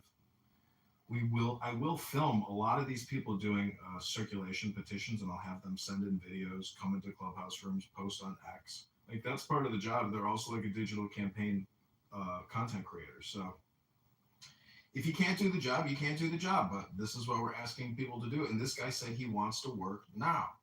So any man. Now, John, I don't want to cut you off, but so does he know if he has to be here at 2, or is this like at 2:15, or like? No, he knows. Right now, is what I'm saying. No, he knows. He's got the link. If he shows up, listen, this is what our last text messages are. But is he late? Is my question. So right now he's late. No, give the guy 5 minutes, for God's sakes. He just got the message. He just got the text. You got to give him 5 minutes. If you're on time, you're late. If you're 5 minutes early, you're on time. This is a show. This is a show over here, Keegan. I'm the one doing the production over here. Yeah, Is this a racist thing? Is that what you're saying? No, I'm just making the claim that this individual has already shown me a lack of. No, Keegan, this type of attitude I do not want in this room. You need positive vibrations with this young man. Please. Keegan, you're gonna kick from your own room. Yeah, Keegan, the whole point of this is a freshman in college or a fresh, private in the Army. This is somebody coming into the campaign who has no idea that there's this entire, backdrop to the campaign, but he can help fundraise right now. Listen, I hate to quote Kanye West in Keegan's room, but I want to quote Kanye West because I went to a Kanye West concert, and I bought a CD, and in the dust jacket, I'll never forget the most insane quote I ever read by Kanye West. He said, "If you can't be used, you're useless." If you can't be used, you're useless. That's a direct quote from a dust jacket in a Kanye West album.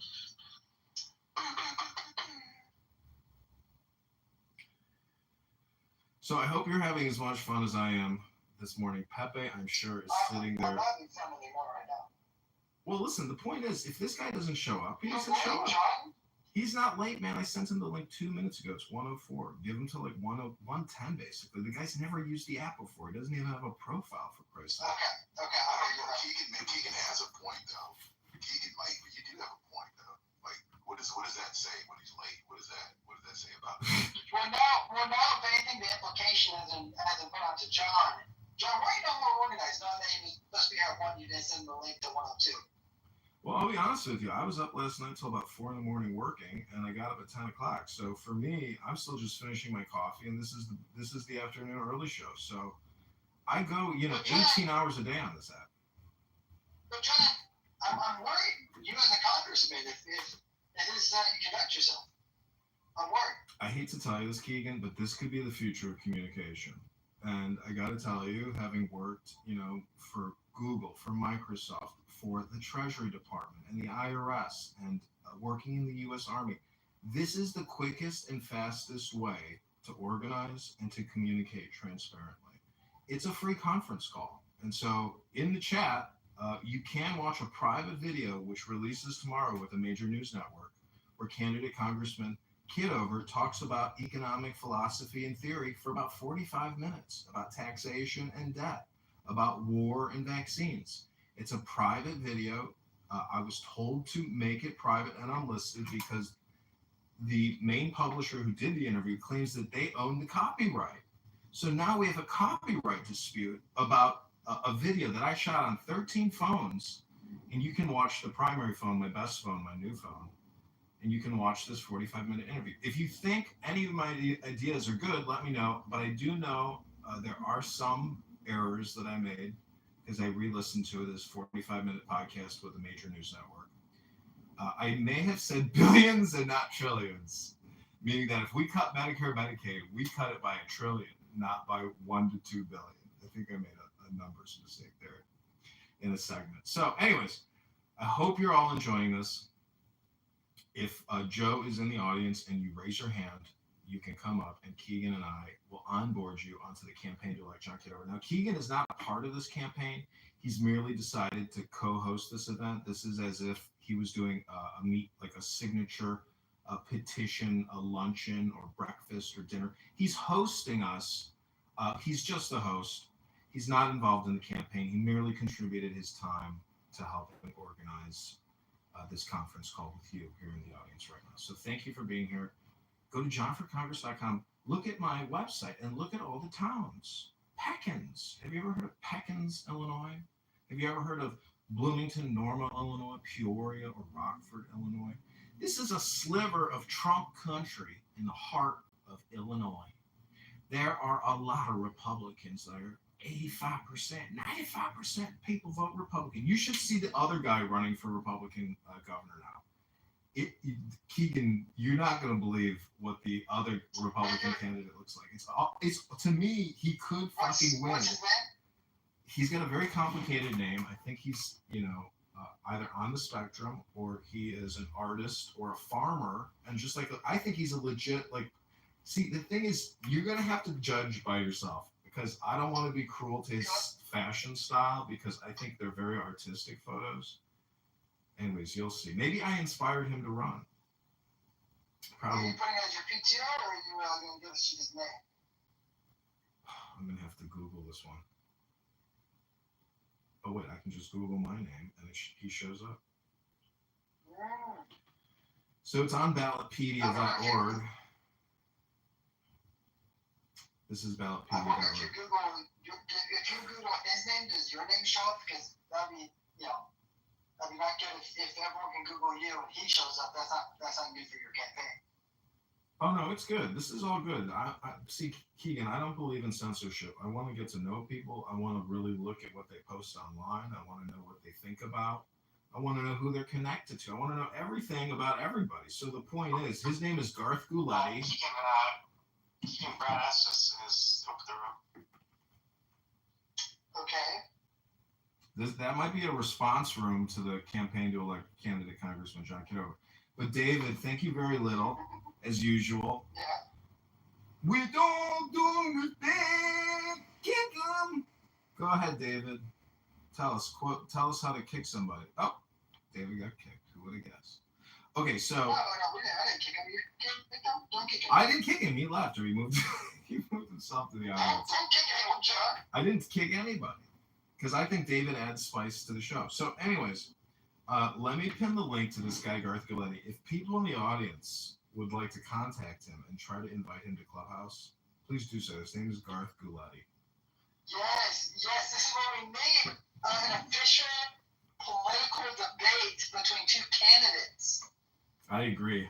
Wow. I agree. I've been trying to get Scott Kent Jones. Wow, this individual. Look at those photos. What's the name of that movie with where he does the dance? Well, what about Darren LaHood and that's the only other Republican.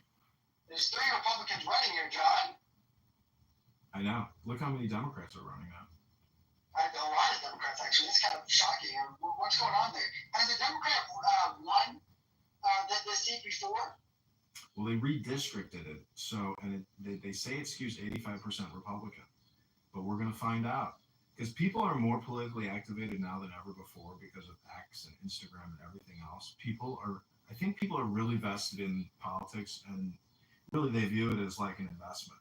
You know, when I voted Trump, I mean, that's an investment. You know, every time you vote, you should basically get some type of an ROI percentage indicator on, you know, what you're actually getting for your vote. I mean, it'd be really cool if there was some way to actually track your ROI on your vote in terms of like how much that vote costs in taxes, how much it costs in borrowing, and how much it costs in long-term debt liabilities.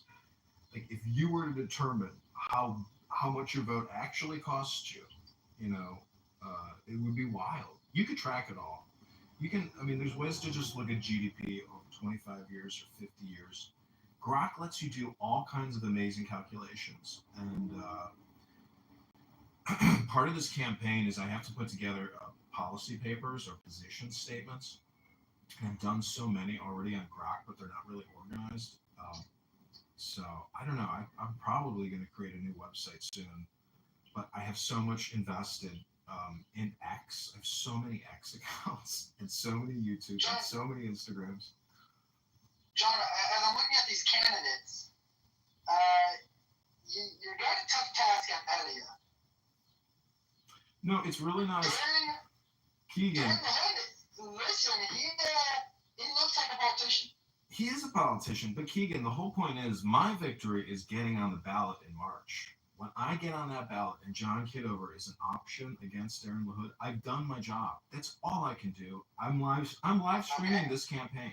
That's my victory. That's my win. Because no matter what, you can't take that away. When your name is printed on a ballot, Keegan, that makes you an official, it's not just a candidate. It's you've officially ran. Like you have that printout of that ballot.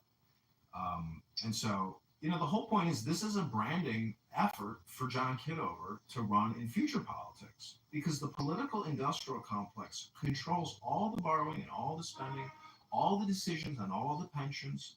Everything is tied up in politicians' compliance to the system. So if you believe that we're going to have to practice austerity in this country and we're going to have to cut pensions, you're going to have to vote for individuals like John Kitover. Because that's the only way you can probably keep this Ponzi scheme going. I think, the sooner we realize that we have an artificial 40% borrowed economy, the sooner the stocks will adjust. Yes, people are going to take hefty losses in the stock market when the government stops passing out free money. Aetna, United Healthcare, Blue Cross Blue Shield, they're going to lay off thousands and their stocks are going to plummet 50%. But the market's going to correct. John, when do we start worrying about this campaign fundraiser? He's not going to show. It could be a no-show. When do we start worrying about it? Let me see if he texted us back. Oh, he didn't text us back. I'm going to text him now. Are you available? See, this is the thing. Is I guess I am kind of wasting your time with my show. But no, I didn't believe you were, and I don't think that was your intention at all. So I want to give you, again, I don't know if I can post the link again, but I hope you watch this private interview because I don't even want to leave the house until this video goes public. And I don't want to upset the publisher, even though he kind of like insulted me afterwards because I didn't respond fast enough on X to him in the comments. There's chat or email on X, and I don't look at it. And so he like called me out on one of my X accounts as like saying he actually said that you should read what he wrote. It's very insulting after I did this 45-minute interview with him. But I will give him a lot of credit. He let me speak. Like he didn't interrupt me. Like he asked me a question and he let me go, for a good couple of minutes. I don't know how I come off. I haven't watched the whole thing. And also the camera angle's kind of bad because I was looking at the Zoom conference call and my primary phone wasn't angled that well, but I filmed it on 13 phones. You can hear the police driving by my house hour after hour after hour. Oh, crime is down 38%? Really? Why are the police constantly flying down the streets to crises in the South Side? Please tell me why. I know people in the fire department that say that the numbers are like totally cooked and they don't report even half of what happens. So that's the truth about crime in major U.S. cities. John, well, I don't think I don't know. I think you're gonna have a no-show here, John. You could be right. Let's see what he wrote back. Nothing. I'm afraid, John. I'm afraid we have a no-show on our hands. Very sad. The momentum is strong, though, John. Truly, I believe it is strong. So what is the requirements to get on the ballot? It's like 675 signatures. How many? Where are you at right now? And are they required to be in your district? Yeah, they got to be registered voters in the 16th district, and so there's a way to look them up on the spot. So have you done some door knocking? Have you? So this is. Door knocking yet? You giving out pamphlets?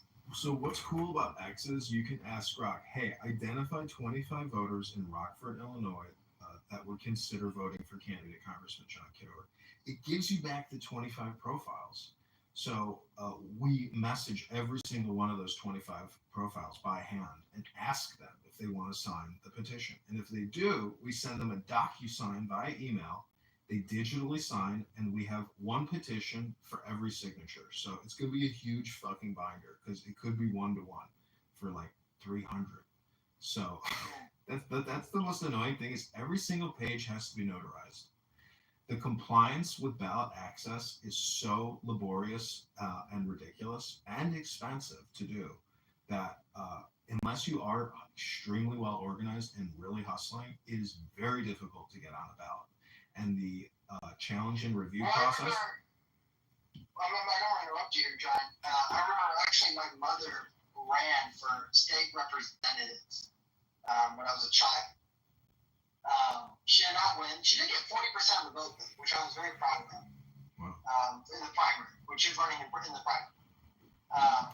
Very, very proud of her trying it out. But I do remember as a little kid going door knocking, she was utilizing her children as being cute little representatives, and we would go knocking. It was Keegan Toying, I think I don't know what year it was, but freaking knocking on doors, going, will you elect Mom Keegan? And, wow. So you and Marshall Rankin Stankin do have something in common. No, did he do that as well? Yeah, Marshall Rankin Stankin from Texas, the fake ass Republican, he claims he knocks on thousands of doors. Meanwhile, he can't barely walk. Guess I would. Listen, Marshall Rankin Stankin has been one of the biggest annoying thorns in my side. He knows my voice, so if I try to change my voice, he goes, "That's Edmund Keckham." Yes, I cannot get past through the Marshall detector system. I have not been able to fool Marshall yet with like a prank call. Somehow he always knows it's me. So we're going to text one more individual who responded to the Craigslist ad right now, and I'll see if that person is available to be. John, I'm going to take over the room. I do have to go, but good luck. Okay, thank you, Keegan. Thank you for hosting. Okay, we're going to see. Here we go. Hi, are you available? I hope you guys don't mind, but I would like to force every single person who works on this campaign to come through Clubhouse. Is that, wrong of me to do? I don't think it is. I think it should be a requirement. Because if you can't figure out how to come on Clubhouse and join this room, you're going to have a challenge getting signatures. And I got to tell you, people who respond to Craigslist ads, God bless them, they didn't go to Harvard Law, okay? Let's just put it that way. So a lot of people got a lot of difficulties in their life, a lot of anxieties and complexities. And not everybody can join a Clubhouse room if you ask them to. Some people don't respond. There's a lot of spam, so it's like you can't waste a lot of time. I know that I'm gonna have to do the heavy lifting on these signatures like I did before. I had great people that helped me, but we were 60 signatures short last time, and I just want to say that the opposition we ran against, Estella Richards, the 45th Ward committee woman, I'm 100% sure that they committed ballot fraud or petition fraud, leading essentially to ballot fraud. my my 364 pages of signatures were dirty, crinkled, and had signatures and scribble all over them. Looked like they had been, touched for years. Their signatures looked like they were printed perfectly, as if somebody with the most perfect handwriting you'd ever seen. So the whole thing is very suspicious. And I gotta say, I mean, there's a way to get real signatures, and there's a way to essentially sit down at a table with a bunch of people. And if you have the list and you have the signatures, you can just copy it and paste, copy and paste, copy. I don't know if people did it by hand or how they did it, but they did not go door to door. They did not go door to door. So the question is, how did they get 20 pages of perfect petitions? Very suspicious. But you're not allowed to cross-examine the witness. You're not allowed to practice and carry out the Constitution. So this is how politics works. Anyways, if you click that YouTube link above, ladies and gentlemen, I know this room is coming to an end, that you can watch a private one-on-one podcast interview with candidate Congressman John Kitover before the main footage is released this Friday. I hope you all enjoy. Now, I'm wondering if he's going to edit my clips and put out segments of 10-second snippets. He claims that he has the copyright, but I also claim that I have the copyright as I filmed it on 13 different phones. So this is going to be a very interesting experience and experiment to see how they clip me, if he clips me. And he claims it's his business, and I claim it's my business, and I claim it's part of the campaign. And he's claiming that his copyright supersedes the campaign's copyright, things like that. And we had no agreement, no negotiations. It would be like Trump sitting down to 60 Minutes to do an interview without having any kind of preconditions or contract in place prior, to Q&A and to recording and to final cut, all those things. So I don't have to explain all this stupid stuff to you. I'm sure you can all deduce this yourselves. Okay, this is a clip from yesterday. I don't know if you can hear it. Big Beautiful Bill Act gives the Fortune 500 $500 billion a year in tax credits. That's all future tax liabilities for you. It's transferring it from the Fortune 500 to we the people. That's not why you're voting for Darren LaHood, is it? I hope it's not. Because if you are, you're voting for your own demise. We're giving ourselves away. The Declaration of Independence says they're eating out our substance. And in my opinion, Darren LaHood is eating out the substance of America and the people in the 16th district. And Illinois politics is so corrupt and the people are so sleazy. It's taking a grassroots effort of a guy in Jefferson Park in the northwest side of Chicago to say no more borrowing and spending.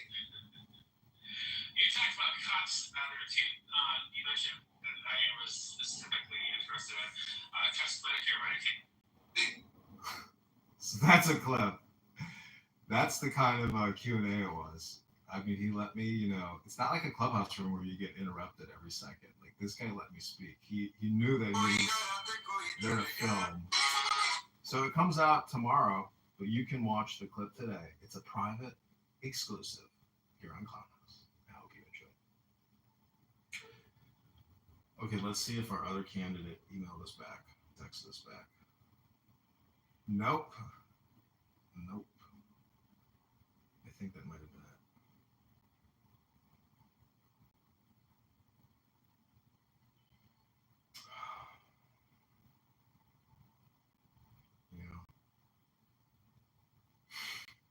I know I'm going to have to do this myself. But I have people locally that I can drive up there with me that I can compensate who would do a fantastic job. And really sincerely, but I do need to call her and him. Except the thing is, I don't want to have to drive back, and I don't want to spend a night in a hotel room with these people. That's part of the problem on the campaign. It's like going on a work trip with somebody, and we're not going to stay in that same hotel room. I'm sorry, but I'm not sleeping in a hotel room with you. I don't know. So I'm gonna have to get 2 hotel rooms, which is we can afford it at this point. But we're gonna hit Rockford first, And then we're going to go to Peoria. And those two towns should be enough to get us signatures. And I have to do this across a couple weeks.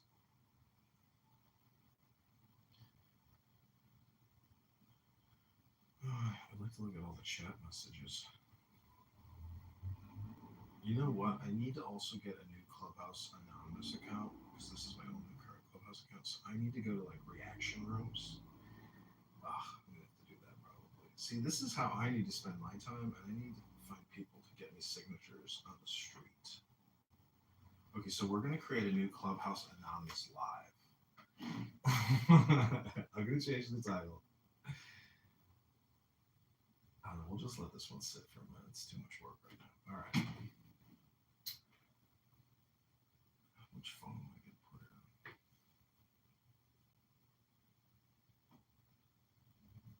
on? Okay, so I'm gonna play some meditation and prayer music to relax because politics is very high vibration because I consider what I do to be very performative, but it also shakes me to the core. So I like to try to de-stress and relax with a little HMS Pinafore. But first, a video of Brad Stauffenberger slicing potatoes.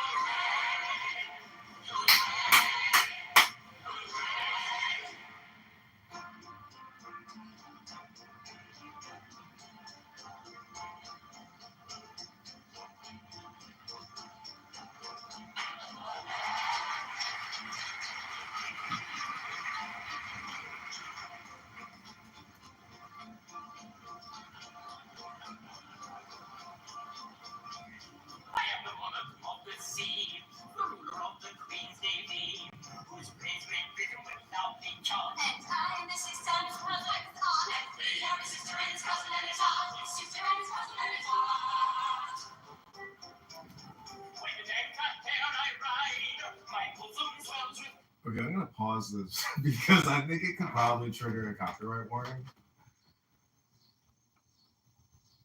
But I think that would be a really funny way to roast Brad Stauffenberger by playing the HMS Pinafore soundtrack and dedicating it to him and management at Children's Texas Hospital.